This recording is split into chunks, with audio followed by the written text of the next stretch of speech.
அனைவருக்கும் வணக்கம் ஃப்ரெண்ட்ஸ். இங்கே பாருங்கள், இன்றைக்கி வந்து நான் எறா வாங்கிட்டு வந்திருக்கேன்.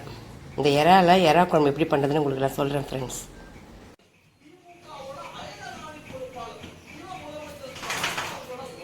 ஃப்ரெண்ட்ஸ், இன்றைக்கி நான் வந்து சொன்னேன் இல்லையா, இறால் வாங்கிட்டு வந்தேன். 200 rupees வாங்கிட்டு வந்தேன் ஃப்ரெண்ட்ஸ். இதை வந்து நான் இப்போ இறால் குழம்பு பண்ண போகிறேன்.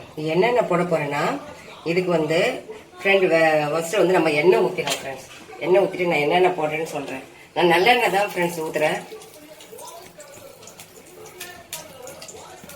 கொஞ்சம் எண்ணெய் இருக்கட்டும் ஃப்ரெண்ட்ஸ், நல்லாயிருக்கும் அப்போ குழம்பு. இப்போது நான் என்னென்ன எடுத்து வச்சுருக்கேன்னு பாருங்கள்.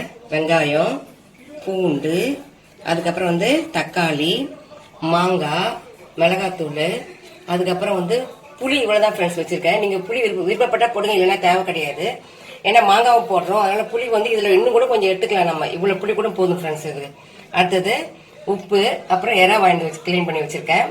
அதில் மஞ்சள் தூள் போட்டு க்ளீன் பண்ணிட்டேன் ஃப்ரெண்ட்ஸ். அதுக்கப்புறம் வந்து முருங்கைக்காய், அதுக்கப்புறம் கத்திரிக்காய்.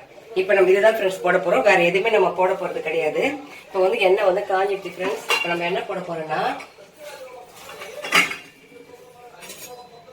கடுகு உளுத்தம் பருப்பு. இந்த நல்லெண்ணெய் ஊற்றுறதுனால அப்படி பொங்குது ஃப்ரெண்ட்ஸ்.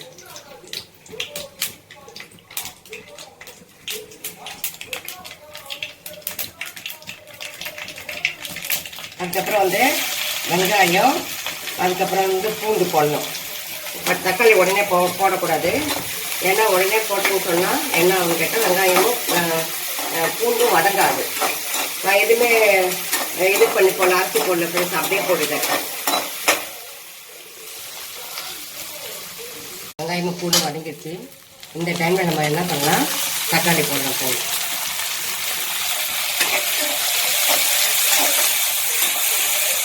இப்போ என்ன பண்ணிக்கணும், இந்த டைமில் நாம் வந்து என்னென்னா மிளகாத்தூளை போட்டுக்கணும் ஃப்ரெண்ட்ஸ். நம்ம காரத்துக்கு தகுந்த மாதிரி போட்டுக்கணும். ஏன் நான் அப்படி போடுறேன்னா, இந்த மிளகாத்தூள் வந்து நம்ம எண்ணெயில் வதக்கும் போது கொஞ்சம் பார்க்கறதுக்கு கலர்ஃபுல்லாக இருக்கும். அதனால் நான் எது செஞ்சாலும், உருளைக்கிழங்கு மசாலா எது செஞ்சாலும் அப்படி தான் பண்ணுவேன் ஃப்ரெண்ட்ஸ். அதுக்கப்புறம் கத்திரிக்காய் வந்து இப்போ போட்டுக்கிறேன் ஃப்ரெண்ட்ஸ். கத்திரிக்காய்,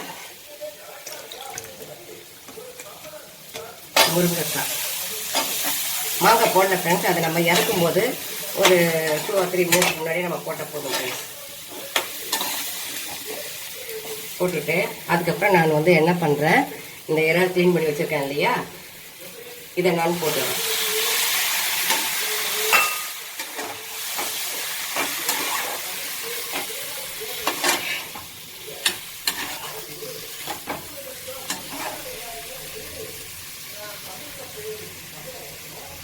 பாருங்க, நான் தண்ணியாக ஊற்றல, ஆனால் தண்ணி விடுது பார்த்தீங்களா.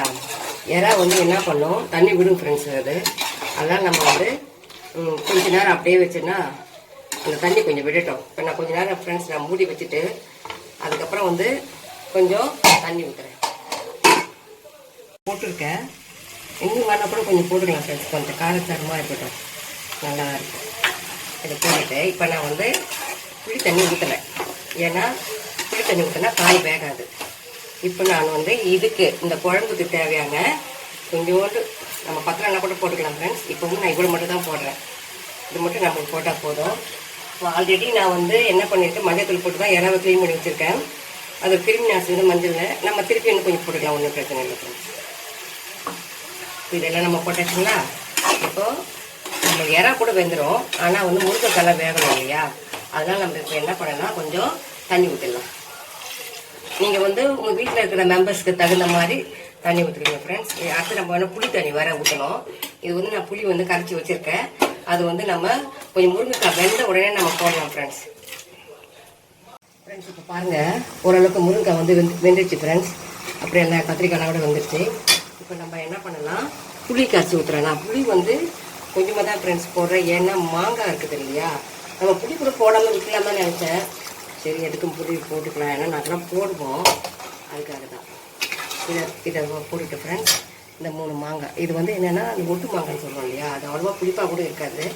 அதனால் இந்த மாங்காய் போடலாம் ஃப்ரெண்ட்ஸ். அதுக்கப்புறம் வந்து கருவேப்பிலை, கொத்தமல்லி, பண்ணு ஒரு மாங்காய் கையில் கருவேப்பிலை, கொத்தமல்லி ஃப்ரெண்ட்ஸ். இப்போ பாருங்கள், நம்ம எறா குழம்பு, கத்திரிக்காய், முருங்கைக்காய், மாங்காய் இதெல்லாம் போட்டு எவ்வளோ அழகாக பண்ணியிருக்கோம் பாருங்கள் ஃப்ரெண்ட்ஸ். ரொம்ப நல்லாயிருக்கும் ஃப்ரெண்ட்ஸ் இது சாப்பிட்றதுக்கு. நம்ம ஒரேடி தொக்கு பண்ணி சாப்பிட்றதுக்கு இதை நைட் சாதத்துக்கு வச்சு சாப்பிட்லாம்.